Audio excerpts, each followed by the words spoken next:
O Concello de Pontevedra pon en marcha unha nova liña de traballo básica e estratégica que atravesará a acción municipal en todos os eidos, co fin de favorecer o respecto á diversidade sexual e de xénero, defender e garantir os dereitos do colectivo LGTBIQ+, e promover a empatía de toda a cidadanía pontevedresa. Necesitamos que haxa permeabilidade entre o colectivo e o resto da sociedade. Necesitamos que nos mesturemos, que estemos todos convivindo dunha forma normalizada e que todos nos visibilicemos uns aos outros dentro da nosa diversidade sin maiores consecuencias que o que é vivir persoa con persoa, non? Na presentación do programa, a concelleira de Igualdade explicou a razón do nome escollido, que dá conta de que a diversidade é algo natural. Durante os primeiros anos, estes peixes, o pinto e a maragota, actúan como femias. E ao cabo dos 2 anos e medio, máis ou menos, acadan a madurez, empezan a poñer ovos en zonas peláxicas, ali en zonas de rochas, non? E alá, entre os 7 e os 11 anos, dependendo se é un pinto ou se é unha maragota, transfórmanse en machos.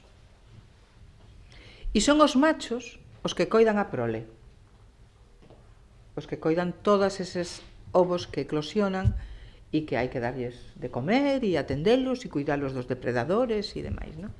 Pinto e Maragota establecerá mecanismos de apoio á poboación LGTBIQ+, e ás súas familias. Apoio psicosocial para as familias con encontros, charlas e, por suposto, creación de páxina web, redes sociais, marca e atención baixo demanda á orientación e axuda ao colectivo e ás súas familias. E prestarase especial atención á formación da policía local. Hai unha cuestión que tamén nos parece moi importante que vamos a facer, que é o apoio na formación policial relativa aos delitos de odio entre os e as axentes do Corpos de Seguridade Local. E se nos demandan de algún outro corpo de seguridade, pois da Policía Nacional ou tal, estamos a disposición. Tamén impulsará actividades durante todo o ano para sensibilizar a sociedade e combater a fobia cara ao colectivo.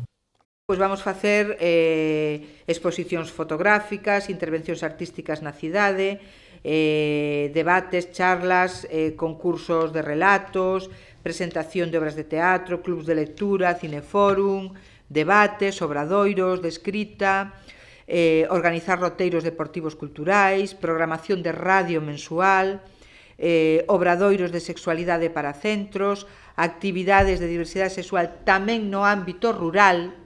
A primeira cita do programa será a xornada A diversidade sexual nas aulas, materia pendente, que terá lugar o sábado 19 de xaneiro no Pazo de Cultura.